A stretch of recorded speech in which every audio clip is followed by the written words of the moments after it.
Merhaba sevgili arkadaşlar, Bir Yumakla Gelenler YouTube kanalıma hoş geldiniz. Bugün sizlere önümde görmüş olduğunuz yelek modelinin yapımını anlatmaya çalışacağım.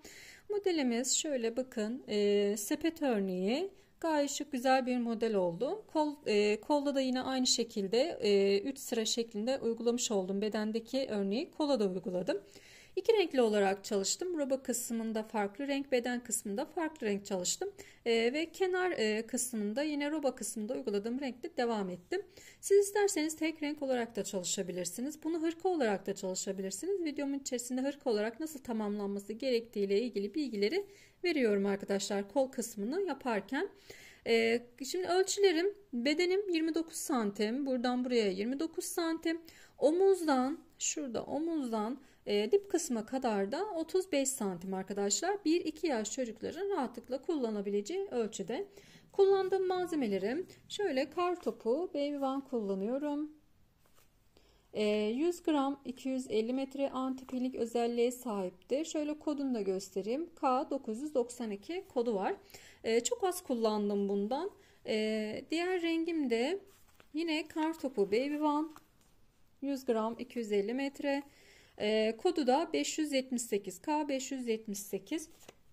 Beden kısmına bir ip, ikinciden de çok az kullanmış oldum.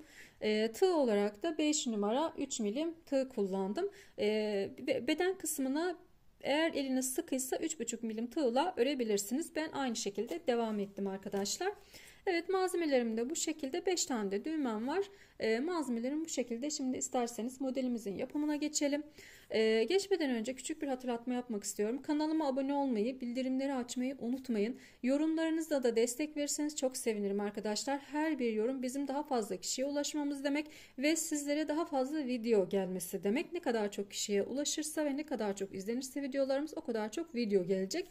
Bunu da hatırlatmış olayım. Şimdi isterseniz yapımına geçelim. Hepinize kolay gelsin. Modelimizin yapımına başlıyoruz arkadaşlar. 76 tane zincir çektim. Bunun üzerine 3 tane daha zincir çekiyorum. Bunu trabzanım olarak sayacağım. İpimi doluyorum. 1, 2, 3 ve dördüncüye bir tane trabzan yapıyorum. Bu şekilde. 2 tane trabzanım olmuş oldu burada. Şimdi ön için 12 tane trabzan yapacağım. 3 4 5 6 7 8 9 10 11 11 12. 2 tane zincir çekiyorum.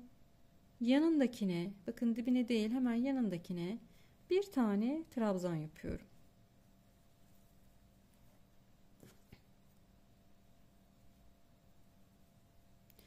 İpimi doluyorum. Bunu da sayarak kol için 14 tane trabzan yapacağız. 1 2 3 4 5 6 7 8 9 10 11 12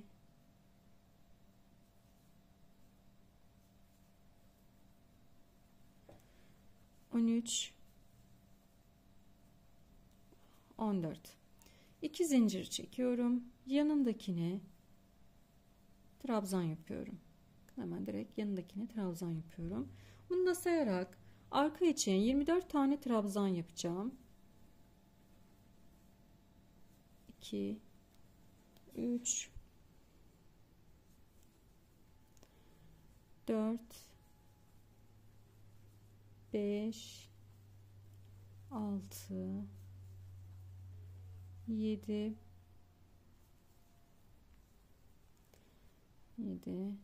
8 9 10 11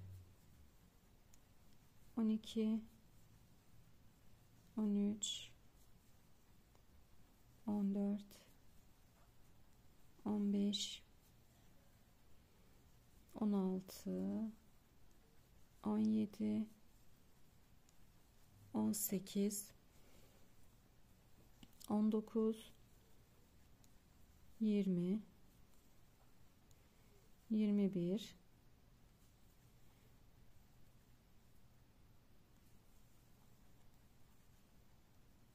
22 23 ve 24. Tekrar bir sayayım sanki.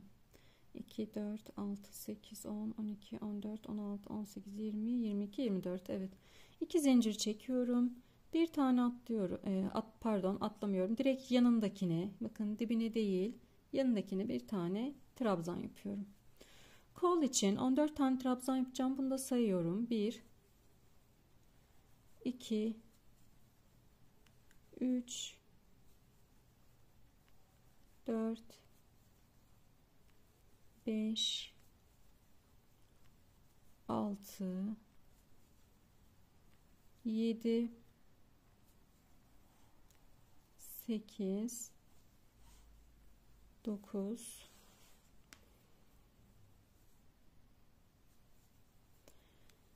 10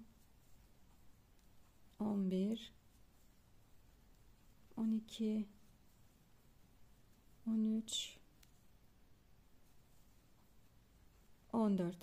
2 zincir, hemen yanındakine bir tane trabzan yapıyorum. Ön içinde 12 tane trabzan yapacağım. 2 3 4 5 6 7 8 9 10 11 ve 12. Evet, 12 tane trabzanımızı yaptık. Şimdi üst sıraya geçiyoruz. Bir zincir, dibine bir tane trabzan yapıyorum. İkinci sıradayım. Her birine birer tane trabzan yaparak ilerliyorum.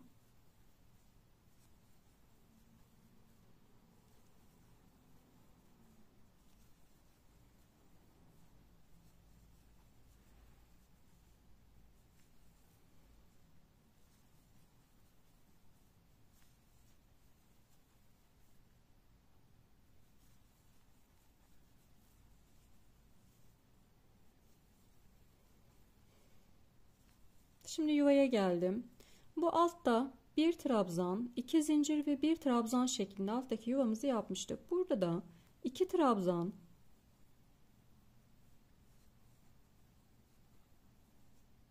2 zincir ve 2 trabzan yapıyorum.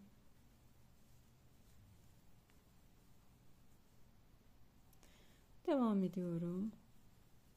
Her birine birer tane trabzan yaparak ilerliyorum.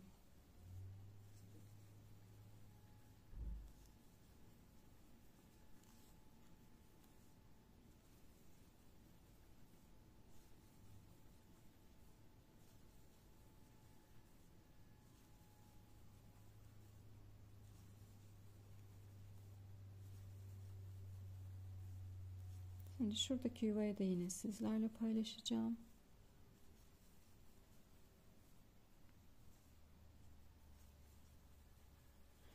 Yuvaya yine 2 tane trabzan yapıyorum. 2 zincir ve aynı yere tekrar 2 tane trabzan yapıyorum.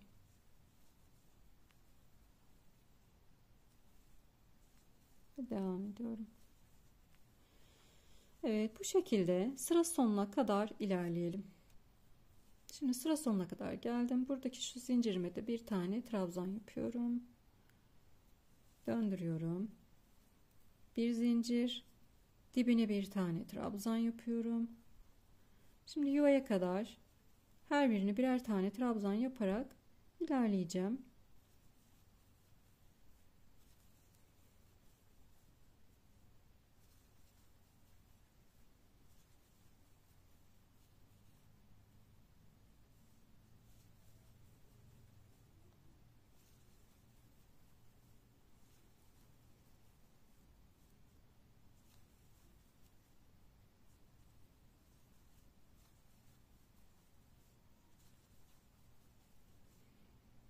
Evet, şimdi geldim sayılır. İki tane daha kaldı. Evet, şimdi yuvaya geldim. Yuvamın içerisine şimdi ilk sırada bir trabzan, iki zincir, bir trabzan yapmıştık. İkinci sırada iki trabzan, iki zincir ve iki trabzan yaptık. Üçüncü sırada da bir trabzan, iki zincir ve bir trabzan yapıyorum. Bir sırada iki trabzan, iki zincir, iki trabzan, bir sırada bir trabzan, iki zincir, bir trabzan yapıyorum. Şimdi diğer tarafı da, kolu da yine göstereceğim. Robamız hep bu şekilde ilerleyecek arkadaşlar.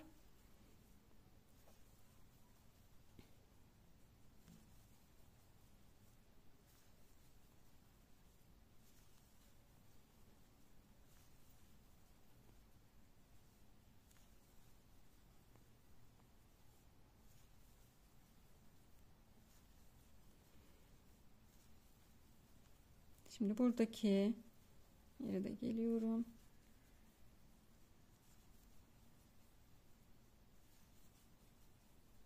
Evet, şimdi burada yine yuvaya bir tane trabzan, iki zincir ve aynı yere tekrar bir tane trabzan yapıyorum ve devam ediyorum. Evet, hep bu sıradaki yuvalarda aynı işlemi tekrarlayacağız. Bir trabzan, iki zincir, bir trabzan şeklinde.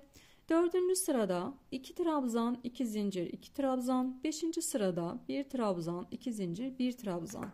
Bu şekilde ilerleyerek robamızı tamamlayacağız. Şimdi sizler de yapın, ben de yapayım. Kaç sıra ve kaç santim yaptım sizlerle paylaşacağım. Ben robamı tamamladım. Farklı renk görüyorsunuz. Sayılar aynı. Hiç şüpheniz olmasın kesinlikle. Sıra sayısını veriyorum. 2, 4, 6, 8, 10 ve 11 sıra roba yaptım. Ve bu benim için kaç santimlik ölçüye denk gelecek? Şöyle bir bakalım. Şuradaki iki yuva arasını ölçüyorum. 25 santim. Şimdi zincir çekerek de birazcık ben bunu uzatacağım. Şimdi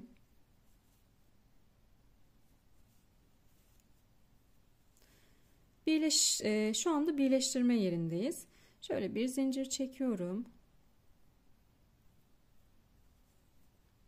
Bir dakika. Evet, çekmişim zaten. Bir zincir çektim. Hemen dibine bir tane trabzan yapıyorum.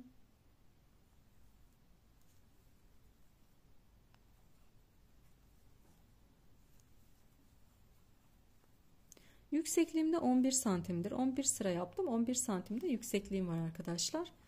Onu da söylemiş olayım. Her bir sıra benim için 1 santim. Şimdi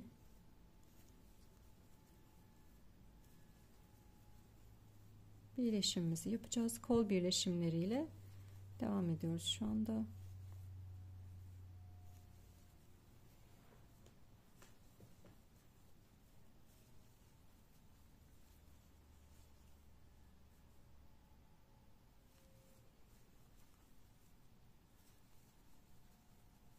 Artırma yerine kadar ilerliyorum.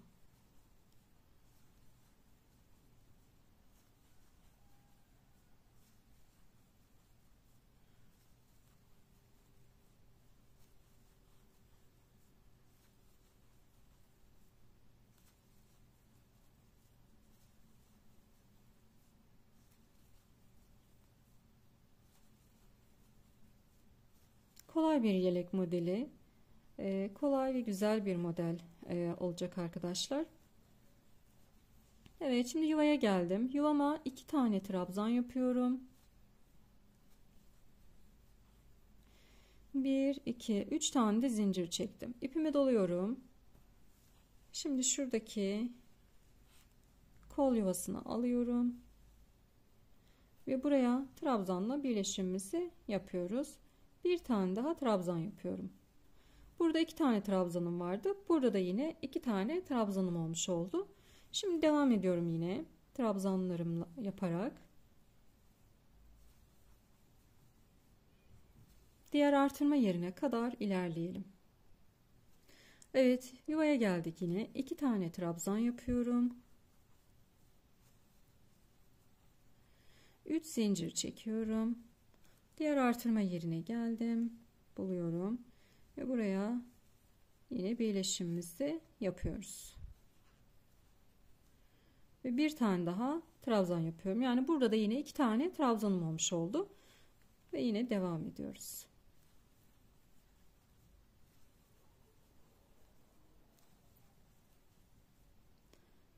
Evet, sıra sonuna kadar gelelim. Sonraki sırayı da yine bir sıra trabzan olarak gideceğim. Koltuk altlarındaki o zincirleri çünkü trabzan yapmam gerekiyor. Ondan sonrasında da örneğe gireceğiz.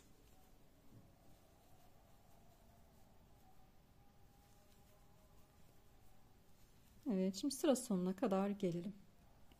Evet, şimdi kol altına geldim. Burada 3 tane zincir çekmiştik. Bunun üzerine 3 tane trabzan yapacağım. Şimdi şu son trabzanımızı yapalım. Evet, burada 3 tane trabzan yapacağız. 1 2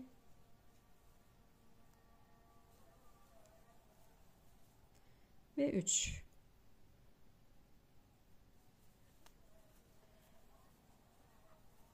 Evet, 3 zincir çektiğimiz için 3 tane trabzan yaptım. Şimdi devam ediyorum.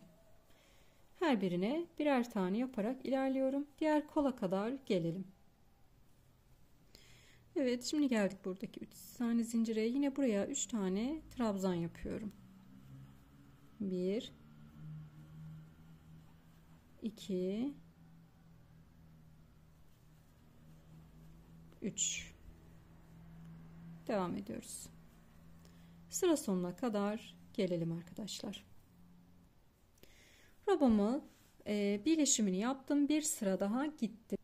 Şimdi bir bakalım kaç santim olmuş. Şuradan itibaren 29 santim olmuş arkadaşlar. Evet, 1-2 yaş için gayet uygun bir ölçü. Yani 2 yaş, 2,5 yaşına kadar giyebilir bunu. Şimdi burada düz kısımdan devam edeceğim. Şu anda bakın düz yerimde bittim. Üst sırayı da yine renk değiştireceğim. Düz kısmıyla devam edeceğim. Burada ipimi ben kesiyorum arkadaşlar. Bir tane zincir çektim ve ipimi kesiyorum. Burada. Eğer siz düz kısımda yani ters kısımda bitip buradan devam edecekseniz ipinizi kesmeyin. Yani ipiniz buradaysa ipinizi kesmeyin. Şimdi döndürüyorum.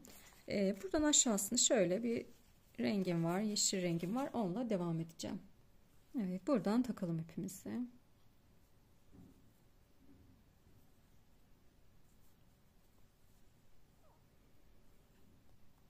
Şöyle dibine de bir tane sık iğne yapıyorum.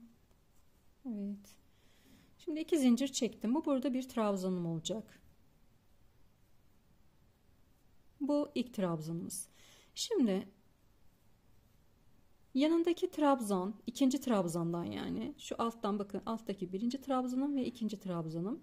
İkinci trabzanımın şu şekilde belinden tutuyorum ve burada bir lastik yapıyorum. İpimi doluyorum. Tekrar yanındakinin şöyle önden belinden tutuyorum ve bir lastik daha yapıyorum. Burada 2 tane ön lastik yapmış olduk. İpimi doluyorum. Şimdi arka taraftan yapacağım. Bakın bu ikisini hep 2-2 ilerleyeceğiz. Arkadan öne doğru geliyorum. Bunu alıyorum. İpimi aldım, çıkardım. ve trabzanımı yaptım. Tekrar yanındakine bakın, arkadan öne doğru geliyorum. Trabzanımın üzerinden gittim. İpimi alıyorum. Ve burada bir trabzan yapıyorum. Şimdi ipimi doluyorum. Bu sefer önden 2 taneyi alıyorum. Tığım sürekli gıcırdıyor. Tekrar. Bunda yine bakın, yine önden. Şöyle yakından göstereyim, önden. Bakın 2 ön lastik, 2 arka lastik, 2 ön lastik yaptık. Tekrar ipimi doluyorum. 2 tane yaptık. İpimi doluyorum. Yine arkadan öne doğru geliyorum.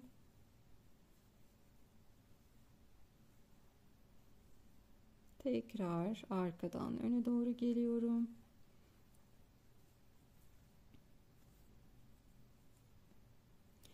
İki tane arka lastik yaptık. Şimdi 2 tane ön lastik yapıyorum.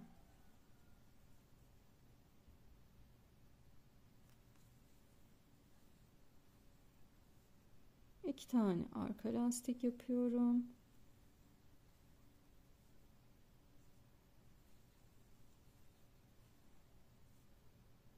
İki tane ön lastik yapıyorum.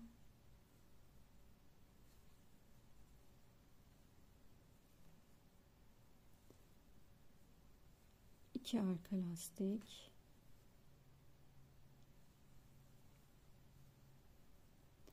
İki ön lastik. Hep 2-2 ilerleyeceğiz.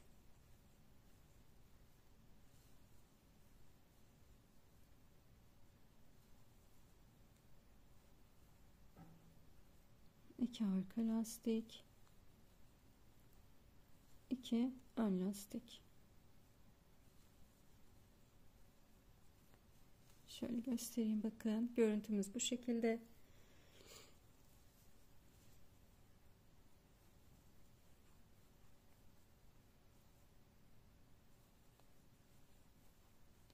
Şimdi sıra sonuna kadar bu şekilde ilerleyelim arkadaşlar.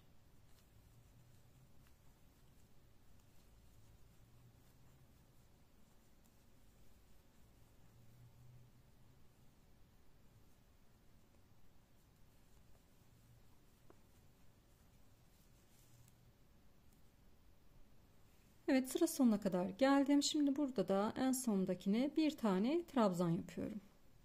Bakın 1 2 2 ilerledik. En sondakine bir tane trabzan yaptım. Şimdi döndürüyorum. Bir zincir çekiyorum. Hemen dibine bir tane trabzan yapıyorum.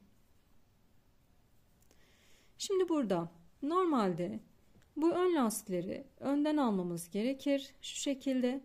Ama biz sepet örneği olsun diye şu öndeki kabarık görünenleri arkadan alıyorum. Bakın.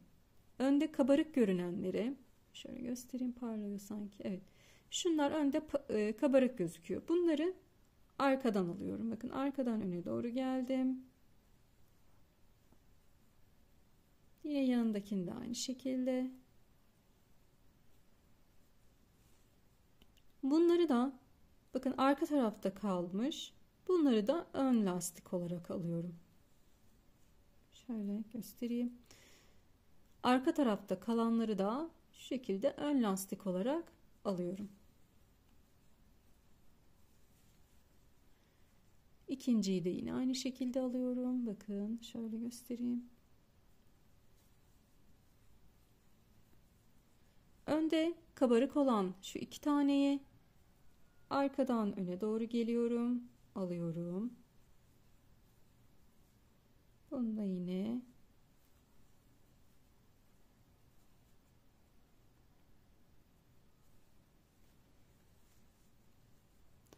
evet, arkada kalanları şurada bakın 1 2, arkada kalanları da şöyle önden alıyorum.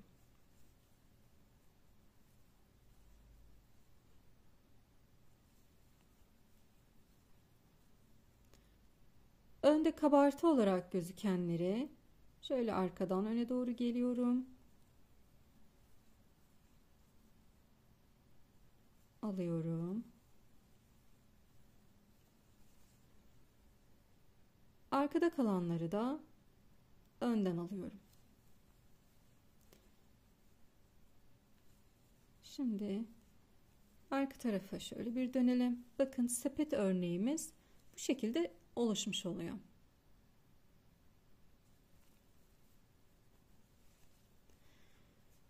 Bu örnek kısmına geçtiğinizde eğer eliniz sıkıysa arkadaşlar tığ numaranızı büyütmeniz gerekiyor. Yani ben 3 ile elim sıkı değil, bol örmeye çalışıyorum. 3,5 milimle devam edebilirsiniz.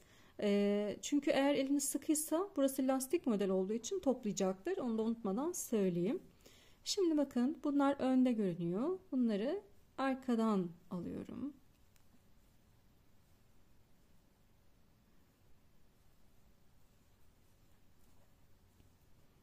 Bunları, şu arkada kalanları bakın önden alıyorum.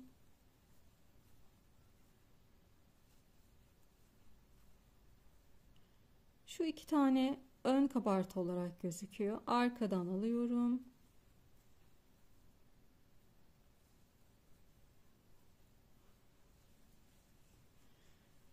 Bunları önden alıyorum.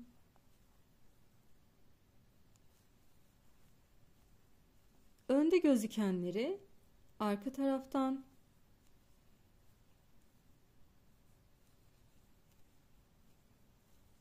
arkada gözükenleri de ön taraftan alıyoruz. Şöyle tekrar arka yüzü göstereyim. Bakın bu şekilde sepet örneğimiz oluşmuş oluyor. Şimdi sıra sonuna kadar bu şekilde ilerleyelim arkadaşlar.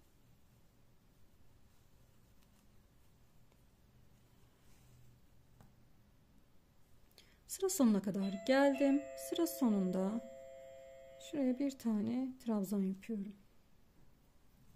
Evet, şimdi döndürüyorum. Evet, şimdi bakalım. Bir zincir çekiyorum. Dibine trabzanımı yapıyorum.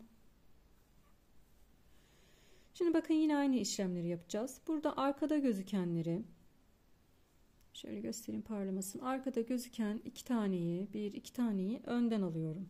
Bu şekilde.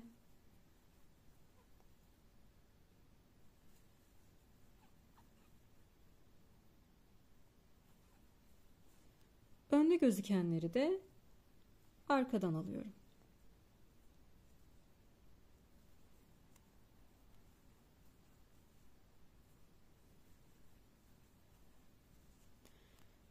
Arkada gözüken 2 taneyi önden alıyorum.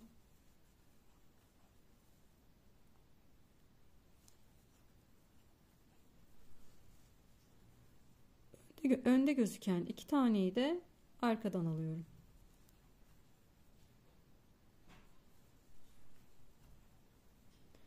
Arkada gözüken 2 taneyi önden alıyorum. Önde gözüken 2 tane yani kabartıyı arkadan alıyorum.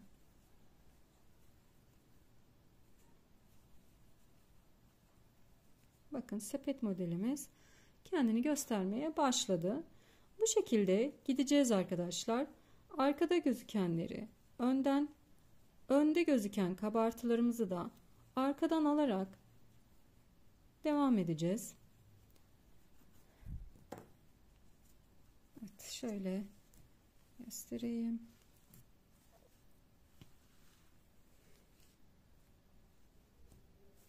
Bakın bu şekilde ilerleyeceğiz. Kaç sıra ve kaç santim yaptığımı en son sizinle paylaşacağım arkadaşlar. Sizler de yapın, ben de yapayım. Model bitiminde yani beden sonunda görüşelim. Yeleğimin bedenini tamamladım. Şöyle kaç sıra yaptım ona bakalım. 1, 2, 3, 4, 5, 6, 7, 8, 9, 10, 11, 12, 13, 14, 15, 16, 17, 18, 19, 20, 21, 22 ve 23 sıra sepet örneğim mevcut. Şöyle renkli kısımdan yani örnekli kısımdan itibaren aşağıya doğru kaç santim yapmışım, onu da 28 santim. Koltuk altından itibaren 20 santim. Bedenden itibaren de öyle 34 santim, 33,5 santim gibi. Bir sırada zaten trabzan sırası gidecek ve 35 santime çıkacak arkadaşlar.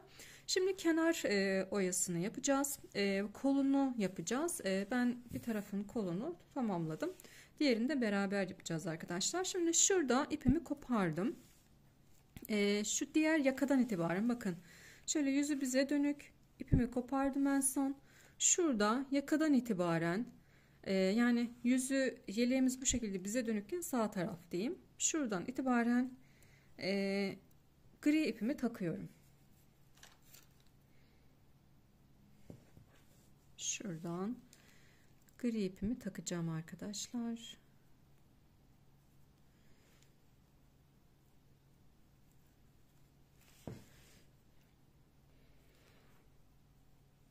Olduğum yere hemen bir tane de sık iğne ile bunu iyice buraya sıkıştırdım. Şimdi bir trabzan bir zincir yaptım. Yanındakine şöyle bir tane trabzan yapıyorum. Şuraya şöyle göstereyim, bakın şuraya bir trabzan, bir trabzan,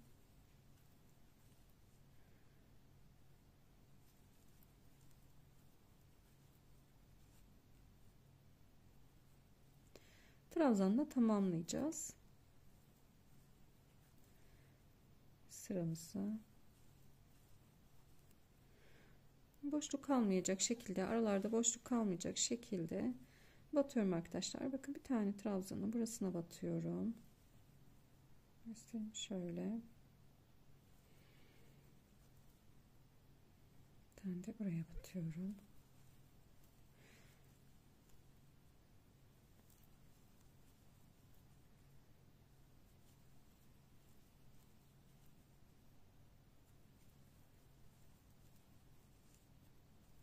Aynı yere 2-3 kere batmıyorum ki volanlama olmasın. Ona dikkat edeceğiz.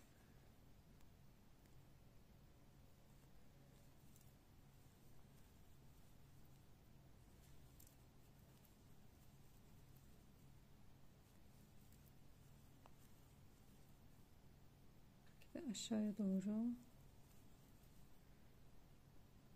iniyorum.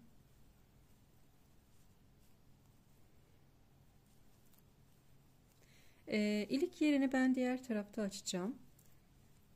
O yüzden burada ilik açmadım.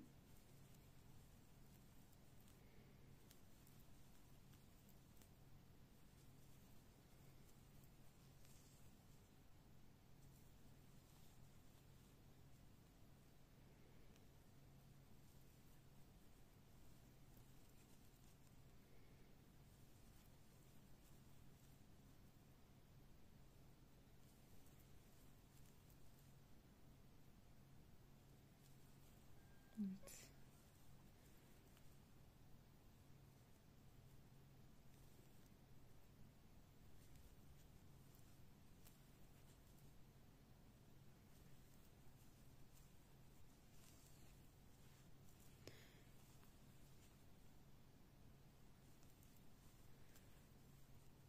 Bu şekilde dip kısma kadar gelelim arkadaşlar. Dediğim gibi aynı yere 2 kere batmıyoruz. Volanlama olur. Onu istemiyorum. Şimdi buradaki buradan sıra sonuna kadar trabzan yapacağız. Sonra buradaki trabzan sayısınca burada aynı trabzan sıra sayımız olacak. Yani şu kenardaki ile bu kenardaki trabzan sayımız eşit olmalı ki birbirine uyumlu olsun arkadaşlar. Eşit olsun, düzgün olsun. Düğmeleri yerleştirdiğimizde eşitlikler aynı olsun. Ona dikkat edeceğiz. Sona kadar gelelim. Sıra sonuna kadar geldim. Bakın hiçbir volanlama olmadı. Tertemiz bir görüntü olmuş oldu. Şimdi etek kısmına geçeceğim. Etek kısmına geçerken şurada dönüşümü sağlamak için aynı yere bakın en son trabzan yapmış olduğum uç noktadayım. Buraya bir tane trabzan yapıyorum ve bir tane daha yapıyorum. Burasının potlamaması için, dönüşümüzün düzgün olması için arkadaşlar. Şimdi bakıyorum şuraya trabzan yaptığımda eğer bir sıkılık, şöyle bir dönme, potluk olursa elinizde buraya 4 tane yapın. Evet, şimdi her bir ilmeğime bir tane olacak şekilde trabzan yaparak ilerliyorum arkadaşlar. Bakın her bir ilmeğime bir tane trabzan yapıyorum.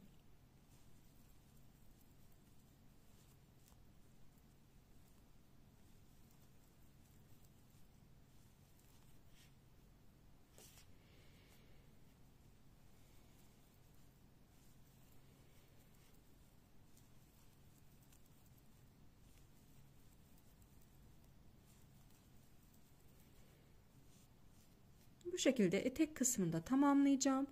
Döneceğim, geleceğim şuraya kadar. Buraya kadar gelip sonra buradan yukarıya düğme ilik yerlerimizi belirleyeceğiz arkadaşlar. Bu kısma kadar gelelim. Evet, buraya kadar geldim, bu kanata kadar. Burada ilik yerlerimi ayırdım. Öncelikle şurada bakın, şuradan ikinci sıraya işaretleyicimi taktım. Daha sonrasında aralarda 1 2 3 4 5 6 7 tane boşluk trabzan sırası ayırdım. 8.'ye taktım. Yine aşağıya doğru sıra sayılarını saydım. Buradaki sıra sayıları nasıl? Mesela şurası bir sıra, şuradaki sepet örneği ikinci sıra, şu üçüncü sıra, şu sepet örneği dördüncü sıra, şurası beşinci sıra gibi sayarak eşit aralıklarla iliklerimi dağıttım. 5 tane düğme yeri oluşturdum. Şimdi siz de yapmış olduğunuz bedene göre ilik yerlerinizi o şekilde ayırabilirsiniz. Şöyle geldim buraya. Diğer tarafta ne yapmıştık? Şuradaki dönüşümüzü sağlamak için aynı yere 3 tane trabzan yapmıştık. Şimdi bir taneyi yaptım. İkinciyi yapıyorum. Ve üçüncüyü yapıyorum. Böylelikle burada hiç potlamadan bir dönüş sağlamış olduk. Şimdi şuradan yukarıya şunu bir tane olarak sayacağım. Yukarıya doğru gidiyorum. Şimdi benim bu tarafta 60 tane trabzanım vardı. Burada da yine 60 tane trabzanımız olacak. Ona dikkat edeceğiz. Tabi bu ilik yerlerinde ayıracaklarımızı da sayacağız arkadaşlar. Şimdi burayı bir tane olarak sayıyorum. Bunlar diğer tarafın 1, 2 sayarak yukarıya doğru çıkacağız. Aynı diğer tarafta yapmış olduğumuz gibi.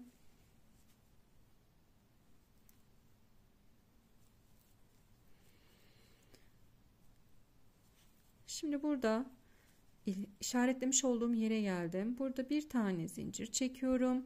Bunu atlıyorum. Şuraya bir tane trabzan yapıyorum. Şimdi benim burada düğmem buradan geçecek mi? Ona bir bakacağım. Kullanacağım düğme. Şöyle bir düğme kullanacağım arkadaşlar. Şu işaretleyicimi buradan çıkarabilirim. Siz de kullanacağınız düğmelerinizi bu şekilde ölçebilirsiniz. Evet, benimkisi tamamdır. Eğer düğmeniz büyükse burada 2 tane zincir çekebilirsiniz. Şimdi buradan yukarıya 1 2 3 4 5 tane burada bir tane atladık. 6 atladığımızda sayıyoruz. 6 7 ve 8. Bu şekilde ilerliyoruz. 8.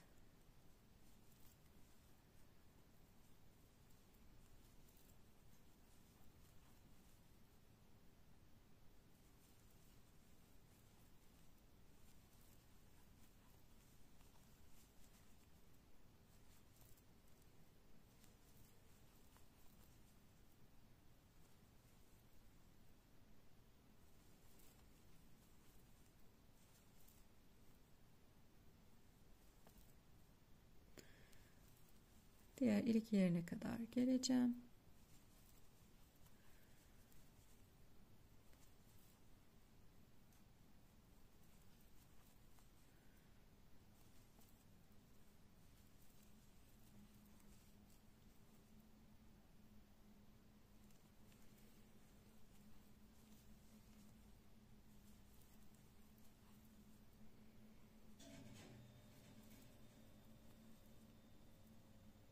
Böyle boşluklar olduğu zaman demek ki çok uzağa batmış oluyoruz. Ona dikkat ediyorum.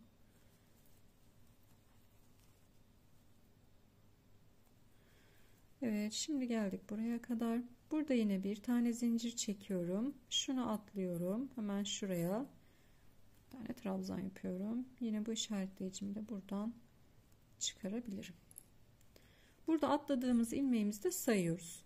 Şimdi yukarıya doğru bu şekilde ilerleyelim arkadaşlar. İlik yerlerimizi de ayırarak devam edeceğiz.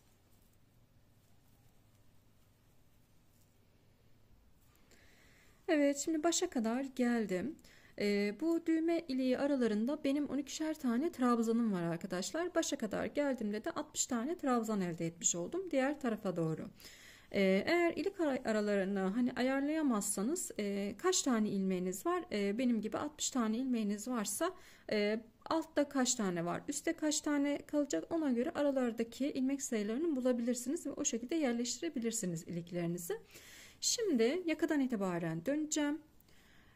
Burada şöyle bir tane çakma trabzan yapıyorum. Dönüşümü sağlamak için. Çünkü yakayı sık iğne olarak ilerleteceğim. Şimdi çakma trabzan yaptım. Aynı yere bakın. Şimdi bir tane de sık iğne yapıyorum. Burada dönüşümüzü sağlamış olduk. Yakayı sık iğne olarak gideceğim ve şu boşluklara batacağım.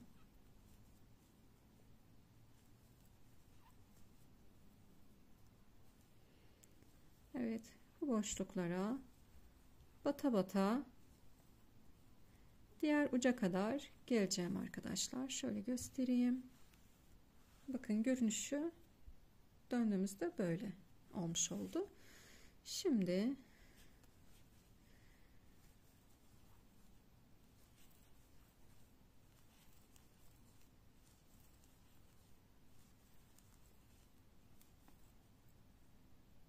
devam ediyoruz. Her bir ilmek arasına, bakın tepeye değil aralarına, şuralara yani birer tane sık iğne yaparak ilerliyorum.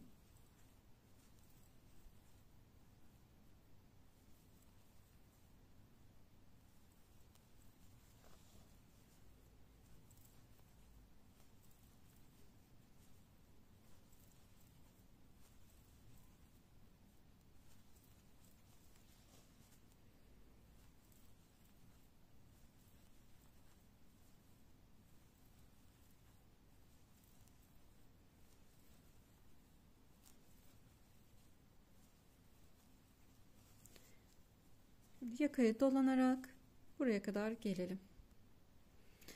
Yakaya kadar geldim. Yine burada dönüşümü sağlamak için şöyle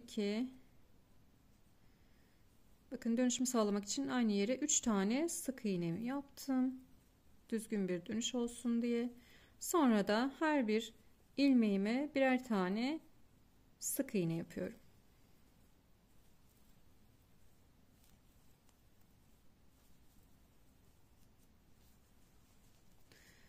Aşağı doğru ineceğim sık iğnelerime.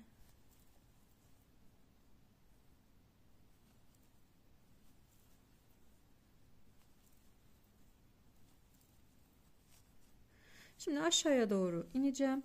Daha sonrasında etek kısmını da komple sık iğne ile gireceğim. Diğer kanata kadar geleceğim. Burada ilik yerlerimizi nasıl doldurduğumu sizlerle paylaşacağım.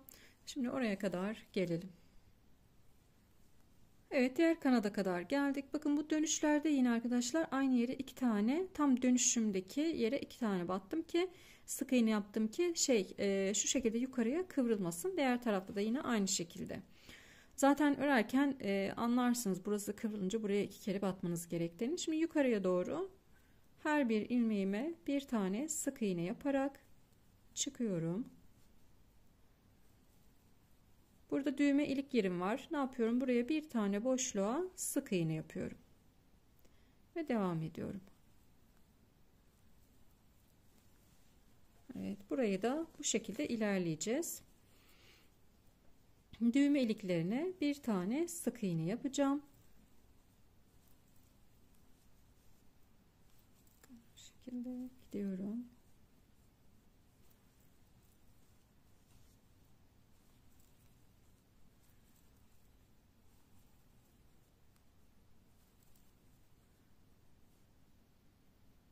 Şurada galiba zincir çekmişim yanlışlıkla. Evet, şimdi şuradaki boşluğa bir tane sık iğne.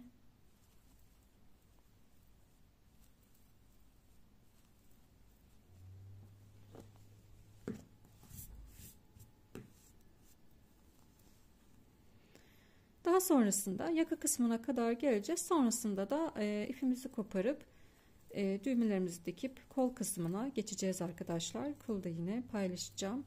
Ben kola da yine bedendeki örnekten koydum, sepet örneğinden. Evet, burada da yine bir tane boşluğa. Eğer hırka olarak devam etmek isterseniz, yani hani yelek değil de hırka yapmak isterseniz, zaten birazdan kol kısmını göstereceğim.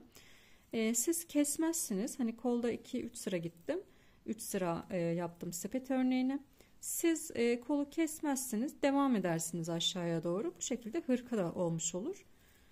Ben bugün böyle bir yelek olarak yapmak istedim bunu.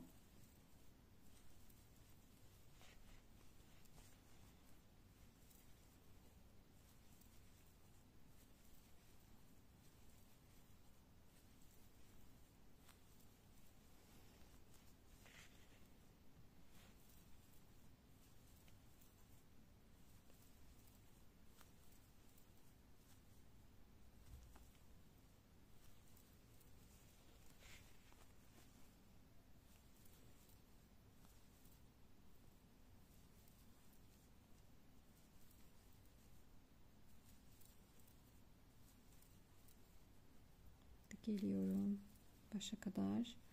Şuraya da bir tane sık iğne yapacağım. Sonrasında şöyle kaydırmayla bağlıyorum arkadaşlar ve ipimizi koparacağız, burada keseceğiz. Evet. Bu ipimizi yürütürüz. Şimdi şöyle bir son haline bir bakalım. Düğmelerimi diktim. Bu şekilde oldu. Şimdi kol kısmına geçiyoruz. Bakın şöyle beden sonunu göstereyim. Gayet kenar oyasını gittikten sonra gayet güzel oldu. Şimdi kol kısmına geçiyoruz. Kol kısmını yaparken bir sıra koldan aşağıya, burada bedende bir sıra trabzan sırası gitmiştik. Bu trabzan sırasını da yapalım. Şimdi bakıyorum. Kolda düz kısımla bitirmişim. Ne yapıyorum? Örgümü döndürüyorum. Ters kısımdan ipimi takacağım.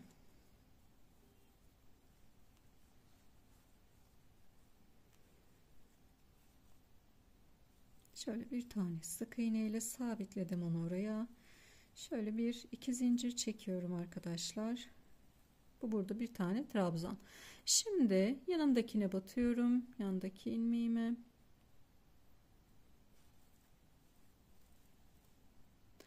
Burada bir tane kesim yapacağım. Şimdi buraya batıyorum. 2 çıktım. Tığımda 2 tane var. İpimi doladım. Buraya batıyorum. 2 çıktım. Tığımda 3 tane var. Hepsini tek seferde topladım. Bir tane eksiltme yapmış olduk. Bir tane de sonda yapacağım. Şimdi devam ediyorum.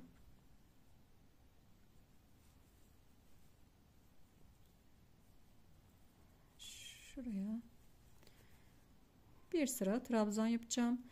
İki koldaki sayılar da eşit olmalı arkadaşlar. Ona dikkat edelim.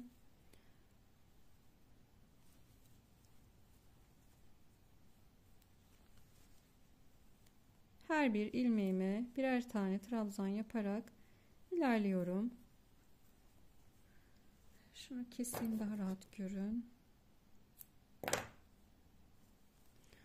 Şöyle bakın, her bir ilmeğime bir tane trabzan yaparak gidiyorum. Şimdi sıra sonuna kadar geleceğim. Sonra oradaki kesimi de yine sizlerle paylaşacağım. Sıra sonuna geldim. Şimdi burada bir tane batıyorum. 2 çıktım. Tığımda 2 tane var. Tekrar yanındakine batıyorum. 2 çıktım. Tığımda 3 tane var. Hepsini tek seferde doladım. Burada da yine bir tane kesinti yaptım. Ve sonrasında atarak geldim. Ve burada birleşimimizi yapıyorum arkadaşlar. Şimdi diğer rengimi alacağım. Buradan örneğimizi kurmaya başlayacağız. Döndürdüm modelimi. Şöyle alıyorum. Bir zincir çektim. Olduğu yere bir tane batıyorum. Sık iğne yapıyorum burada. 2 tane de zincir çekiyorum. Bu başta birer tane trabzanımız her zaman olacak. Şimdi İpimi doladım. Şuradan lastik olarak alıyorum. 2 tane ön lastik alıyorum bakın. Yanındakine arkadan öne doğru geliyorum. 2 tane de arka lastik alıyorum. 2 ön lastik. 2 arka lastik.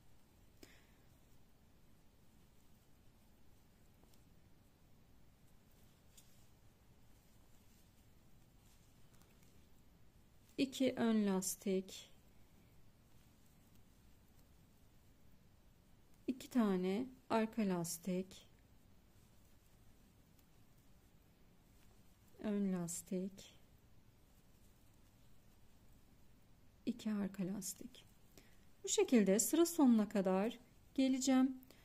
Yani beden kısmında uygulamış olduğumuz örneği burada uygulayacağız. İlk sırada sadece kesim yaptık. Daha sonraki sıralarda kesim yapmayacağız. Dediğim gibi bu şekilde kolu uzatabilirsiniz arkadaşlar. Hani uzun kol hırka olarak yapmak isterseniz de aynı olduğu gibi kolu uzatırsınız. Hiçbir eksiltme yapmadan yine.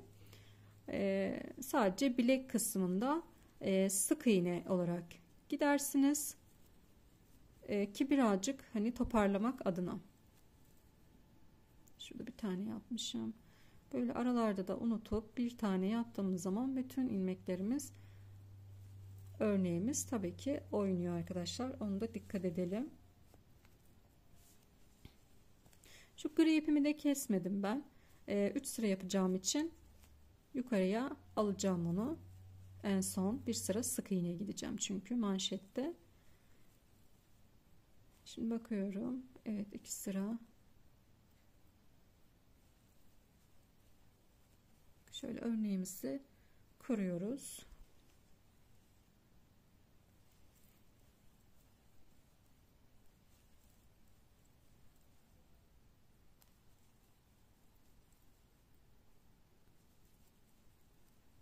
Sıra sonuna kadar gelelim. Sıra sonuna kadar geldim. Şimdi sıra sonunda ilk yapmış olduğumuz zincirimizin hemen tepe noktasıyla birleşimimizi sağlamış olduk burada. Bakın en son 2 tane ön lastikle başladım. Bitirirken de 2 tane arka lastikle bitirmiş oldum. Yani aynı hizada olmuş oldu. Gidişat aynı olmuş oldu. Buna da dikkat edelim arkadaşlar. Evet, şimdi döndürüyorum. Şöyle bir zincir çekiyorum. Hemen şöyle dibine, dip kısmına bir tane trabzan yapıyorum. Burada bir tane trabzanım olmuş oldu. Şimdi ne yapıyorduk bedende? Bu önde görünen kabartıları arka taraftan alıyoruz. Yine arka taraftan alıyorum. Arkada gördüğüm kabartıları da önden alıyorum.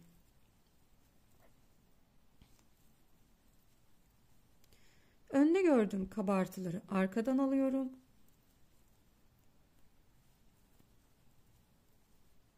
Arkada gördüğüm kabartıları da önden alıyorum.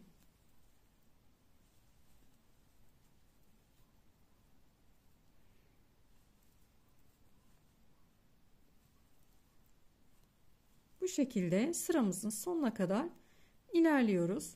Bir sonraki sıraya da yine aynı şekilde gideceğiz.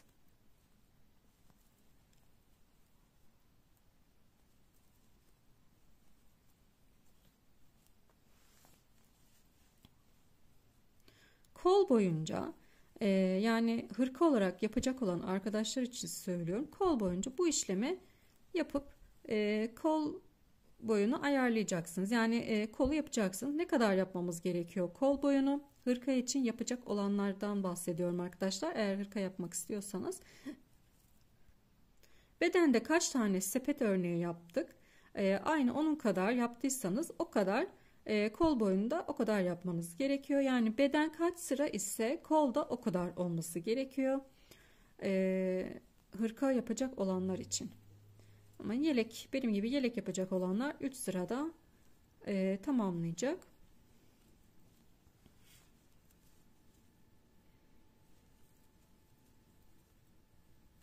Evet, sıra sonuna kadar gelelim. Sıra sonuna kadar geldim. Sıra sonunda şu başta çekmiş bir tane trabzan yapmıştık. O bir trabzanımızla kaydırma yöntemiyle birleştiriyoruz ve döndürüyorum. Evet, 3. sıramızdayız. Yine bir zincir çekiyorum. Burada yine bir tane trabzan yapacağım. Hemen dibine batıyorum. Başlarda her zaman bir tane trabzanımız olacak arkadaşlar. Şimdi yine devam ediyorum. Arkada kalanları, bakın arkada gözükenleri önden alıyorum.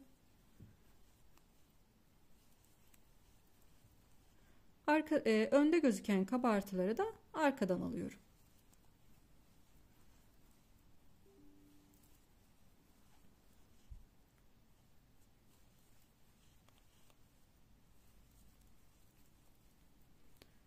Son sıramız. Sonrasında da bir sıra sık iğne gideceğim. Kolu örerken bedendeki gibi gevşek örmeyin. Daha sıkı sıkı örün ki toplasın birazcık kol. Çok geniş olmasın. Böyle aklıma geldikçe püf noktalarını söylemeye çalışıyorum. Yine aklınıza takılan bir şey olursa yorumlarda sorabilirsiniz arkadaşlar. Sıra sonuna kadar gelelim. Yine sıra sonuna kadar geldim. Yine buradaki ilk trabzanımla birleşimimizi kaydırmayla yapıyoruz. Şimdi gri ipimi alacağım ben. Bir dakika, şurada. Trabzanım şurada. Şurayla birleştiriyoruz. Evet. Şöyle göstereyim. Trabzanımızın hemen ilk trabzanımızın tepe noktasıyla birleştirdim. Şimdi burada gri ipimi alacağım arkadaşlar. Şuradan. Şöyle bir tane bir zincir çektim. Hemen şöyle dip kısmına da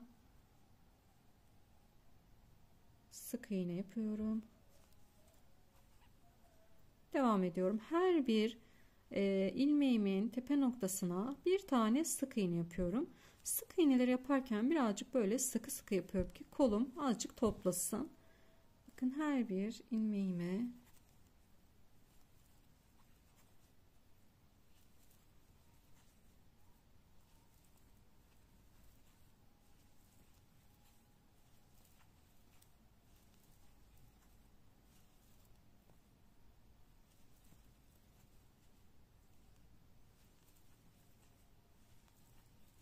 evet, bu şekilde sıra sonuna kadar sık iğnelerimi yapıp ipimi koparacağım arkadaşlar. Sonrasında da yeleğimizin bitmiş haliyle şöyle bir bakacağız. Yeleğimizi böylelikle tamamlamış olduk arkadaşlar. Gerçekten çok şık, çok güzel bir yelek oldu. Erkek çocukları, kız çocukları için uygundur. Renklerini ayarladığınızda her şekilde kullanılabilir. Böylelikle bir videomuzun daha sonuna gelmiş olduk. İnşallah modelimi beğenir ve kolaylıkla anlatımımdan yararlanarak yapabilirsiniz. Kanalıma abone olmayı ve bildirimleri açmayı unutmayın. Hepinize sağlıklı günler dilerim.